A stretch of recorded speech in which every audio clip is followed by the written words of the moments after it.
Eu acho que não merece o nosso respeito os dirigentes que negam e sabotam a pandemia, não coordenam um esforço nacional para proteger as vidas das pessoas e da população. Negacionista é quem nega que lockdown não faz efeito só para o mal. Só o mundo inteiro está adotando, mas não deve ter feito nenhum. Eu não imagino que você não tenha visto ontem a coletiva do Ministério da Saúde, né? Deve ter visto, e foi apresentado um balanço aí onde números impressionantes foram apresentados. Mais de 38 milhões de testes disponibilizados aqui dentro do Brasil. Isso dá quase 1/4 da população brasileira. Aqueles 6 milhões que estão encalhados lá em Guarulhos, né, que são do Ministério da Saúde e do governo federal. O Brasil continua testando muito. Mas vamos entender a dinâmica disso. Vamos entender a dinâmica disso. Eu também queria muito entender a dinâmica, então eu vou te explicar, vou desenhar que fica mais fácil. São Paulo, vamos lá. Ó, a gestão do SUS aqui no Brasil, ela é tripartite. Município, Estado e governo federal. A testagem não cabe ao governo federal. Os testes são do governo federal. Só um minutinho. Você vai deixar eu concluir ou eu não vou conseguir te explicar como você quer. Os testes estão armazenados no depósito logístico do governo federal e saem de lá mediante demanda das autoridades. Então, assim que a autoridade municipal ou estadual pedir, terá. Então, os testes não estão lá porque o governo federal achou bonitinho comprar teste e deixar armazenado. É porque ninguém pede. É porque o governo é incompetente, foi incompetente nesse sentido. O governo federal e outros governos estaduais que não pediu, você quer dizer? Não é verdade. Mas o que? O governo federal, então, ele tem que interferir nos estados e falar, toma aqui, testa aí você. Não pode fazer isso antidemocrático, Amanda. Estados e municípios e não deixar os testes mofarem até o prazo de validade vencer. Eu tenho certeza que tem gente interessada. Eu acho que não dá para desenhar mais claro. Por que o ministro da Saúde, você não precisa desenhar, o senhor não está falando com uma pessoa incapaz ou Amanda, que não consiga entender, você não é está isso. Se fazendo, você não está tentando entender. O senhor é que quer dar uma versão que é favorável ao governo federal, mas que não corresponde à verdade. Federal. Isto não é uma versão, isso é a lei. A lei no Brasil, ela é assim. Você tem recentes manifestações do STF dando autonomia total para os governadores. Aí você quer que o governo federal pegue os testes que foram adquiridos para auxiliar os estados, porque, em tese, pela lei, não é nem responsabilidade do governo federal comprar respirador, não é obrigação do governo federal comprar teste.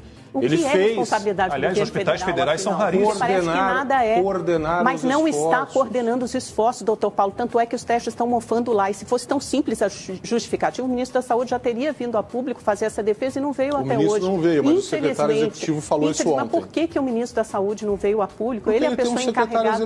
Não é verdade, é porque a explicação não é tão simples assim. Amanda, está aqui na live que está disponível, foi feita ontem essa coletiva pelo secretário executivo do Ministério da Saúde. Depois de quantos dias? 10 dias? Eu preciso. Não, o meu ponto é muito simples, né? Eu acho que existe uma politização dessa pandemia desde o início e é muito curioso, mas isso já é uma tática antiga, leninista, né? De acusar nos outros aquilo que a esquerda faz. Quem vem politizando desde o início isso é a esquerda. Fez isso com a cloroquina, fez isso com o lockdown, chama de insensível ou genocida qualquer um que discorda desses métodos que ainda por cima vem embalado de ciência e que não há nenhuma ciência por trás. Por exemplo, não é verdade que todos os países praticaram lockdown. E quando você vai estudar o lockdown, eu tinha dito antes que não há nenhuma eficácia, nenhuma prova de eficácia. O doutor Paulo Porto me corrigiu falando que tem prova de ineficácia, né? Mas o fato é que está aí a Argentina ao lado do Brasil para mostrar a desgraça dessa postura.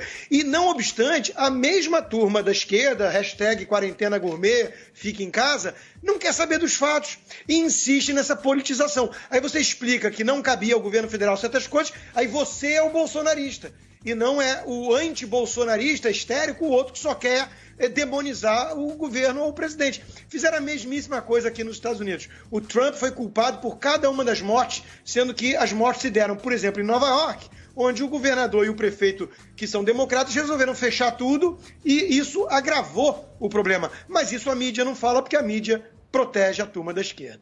Eu quero complementar isso que o Rodrigo está falando, concordando com ele, aliás, porque nesse momento, para mim, está mais do que claro o quanto essa pandemia foi politizada. Não à toa, aqui no maior estado da federação, o governador anuncia um recuo nas medidas de isolamento um dia depois, 24 horas depois da eleição estar assegurada e principalmente do prefeito na maior capital do país, que é seu afiliado político, ter sido reeleito. O mesmo aconteceu em outras cidades. A gente conversava agora há pouco, inclusive, com o prefeito de Curitiba. Para mim está mais do que claro essa politização da pandemia. Agora, o que me preocupa nesse momento, e eu não canso de chamar a atenção para isso, são sobre os efeitos econômicos que essas medidas restritivas vão causar, sobretudo agora no final do ano, quando muita gente que passou um ano no sufoco, muita gente que perdeu o emprego, muita gente que teve suas lojas fechadas em shopping centers. Imagina o comércio da 25 de março aqui na cidade de São Paulo, por exemplo.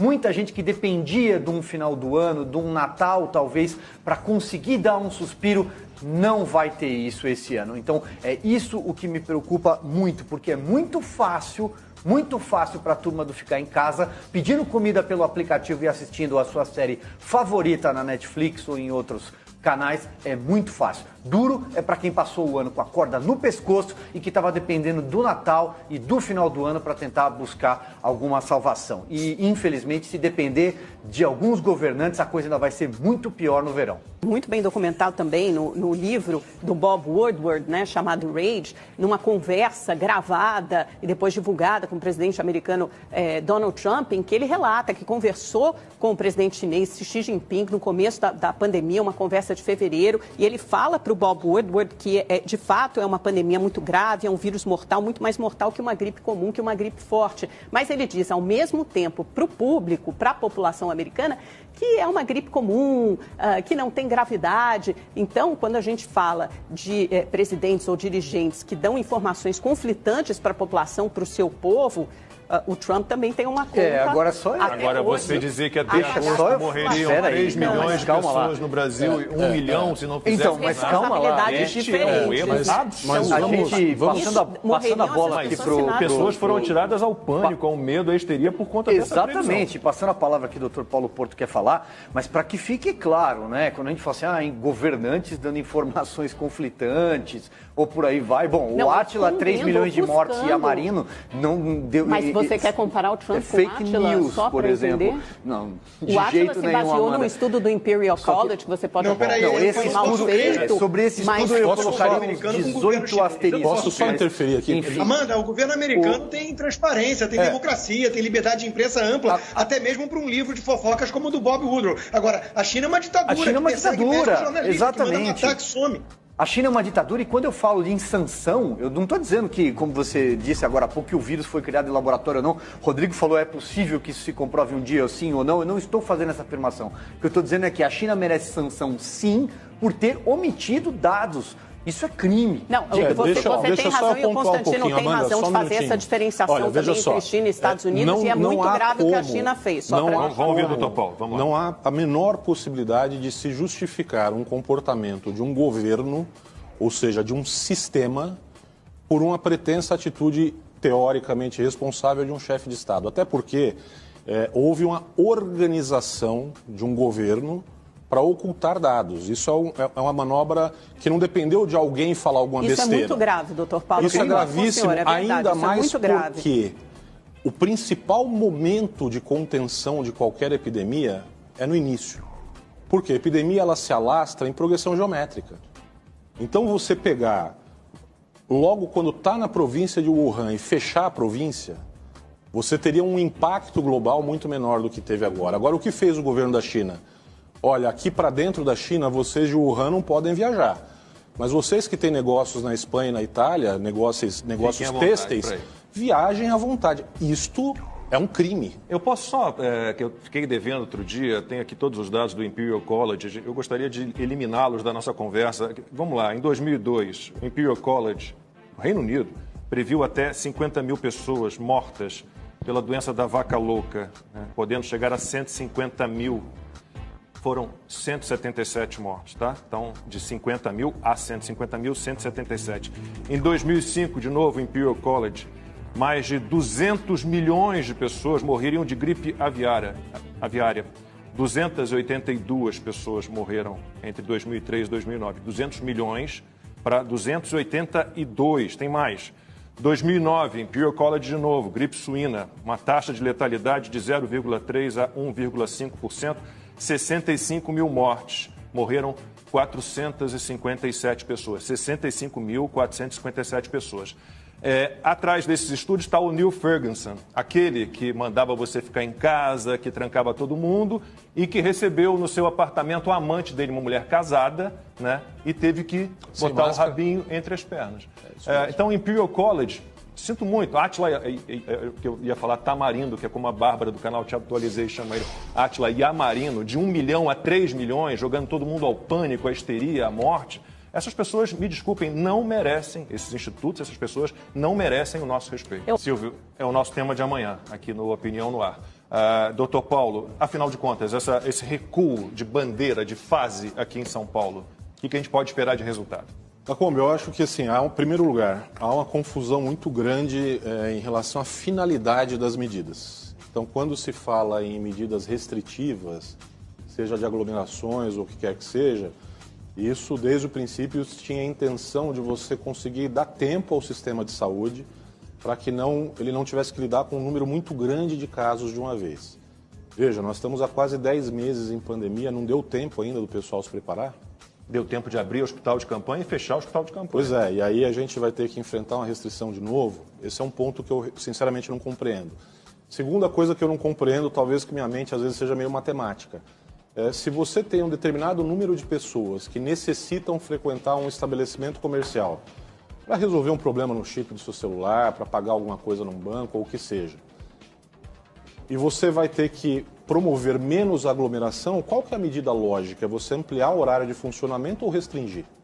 Logicamente, é você ampliar o horário de funcionamento, porque assim você vai ter aquele mesmo quantitativo de pessoas diluído ao longo de um número de horas maior.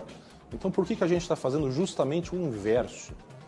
Então, isso também, sinceramente, é uma coisa que me foge à compreensão, talvez seja pela minha pouca escolaridade. Doutor, e se o senhor der uma volta, pelo menos nos shoppings que eu frequento aqui em São Paulo, a minha academia de musculação, de ginástica, as pessoas estão em pânico.